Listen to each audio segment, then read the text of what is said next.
سب سے انٹرسٹنگ چیز جو میں نے دیکھی ہے جس کا میں انتظار کرتی ہوں ایکچولی آزان کا وقت شام کو میں اپنے ٹیرس پہ بیٹھتی ہوں، پیک اپ ہو جاتا ہے آئی تھنک 8 بجے کے قریب جب آزان سنائی دیتی ہے نا وہ پورے بھوپال کے آئی تھنک ہر مسجد میں آزان آتی ہے، تو میرے ٹیرس پہ ایٹ لیسٹ 6 مسجدوں سے مجھے سنائی دیتی ہے، تو وہ 5 منٹ جو ہوتے ہیں مجھے بڑے اچھے لگتے ہیں۔ سن سیٹ ہو رہا ہوتا ہے اینڈ مائکرو فون پہ آزان کی آواز آ رہی ہوتی ہے، ایک طرح کا بڑا اسٹرینج سا پیسفل ماحول ہوتا ہے۔ My dad used to sing in a mosque. I was aware of Islam. You know, I grew up in a Hindu family. I was aware of that. So spirituality is such a large part of India that you can't ignore it. But also my family. ہم دیکھتے ہیں کہ یہودی مذہب میں وہ استعمال کرتے ٹرمپٹ لوگوں کو بلانے کے لیے۔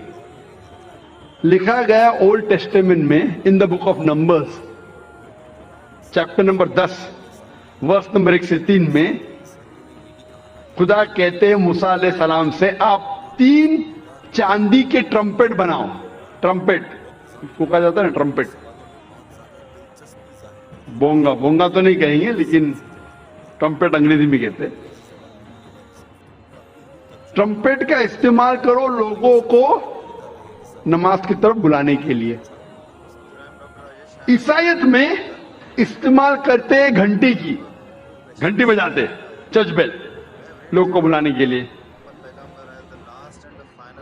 کئی قبیلے میں ڈھول کا استعمال ہوتا ہے لوگ کو بلانے کے لیے۔ اسلام میں استعمال ہوتی ہے انسان کی آواز، اور انسان کی آواز یہ جتنے اعلیٰ ہے ان سے کہیں بہتر ہے اور سریلی ہے۔ کان کو سریلی ہونے کے علاوہ اس کے اندر ایک پیغام بھی ہے۔ آزان کا میں ذکر کر رہا ہوں، جو آزان جو ہوتی ہے لوگوں کو صلاح کے لیے بلانے کے لیے، آواز سریلی ہونے کے علاوہ یہ افسوس کی بات ہے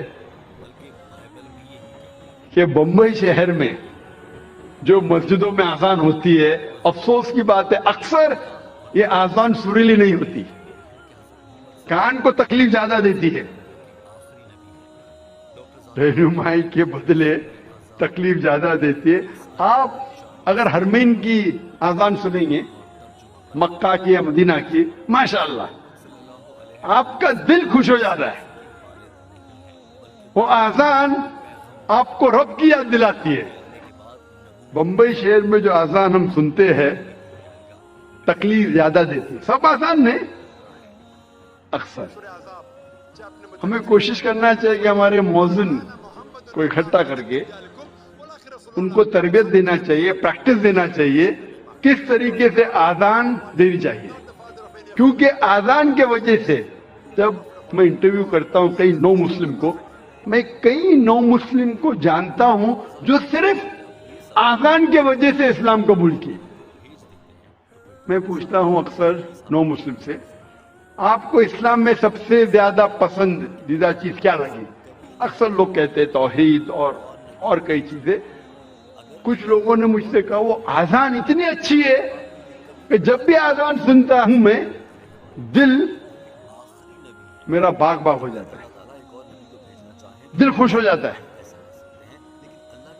تو ہمیں کوشش کرنا چاہیے کہ ہمارے مؤذن جو ہے اس شہر میں ان کی تربیت کرے کہ کس طریقے سے صحیح آزان دینا چاہیے۔ اور جیسے میں کہہ رہا تھا کہ آزان سریلی ہونے کے علاوہ ایک پیغام دیتی ہے ہمیں۔ افسوس کی بات ہے کہ اکثر مسلمان آزان کی معنی جانتے ہی نہیں۔ تو مسلمان نہیں جانتے تو غیر مسلم کیسا جانے؟ اور میں ایک واقعہ آپ سے کہنا چاہتا ہوں، اور یہ حقیقت واقعہ ہے۔ تقریباً 10-15 سال پہلے جب میں کیرالہ میں گیا تھا تقریر کرنے کے لیے، اور یہ حقیقت ہے، مجھے مہمان خصوصی بنا گیا تھا، اور میرے تقریر کے پہلے ایک غیر مسلم پولیٹیشین کو بلایا تھا،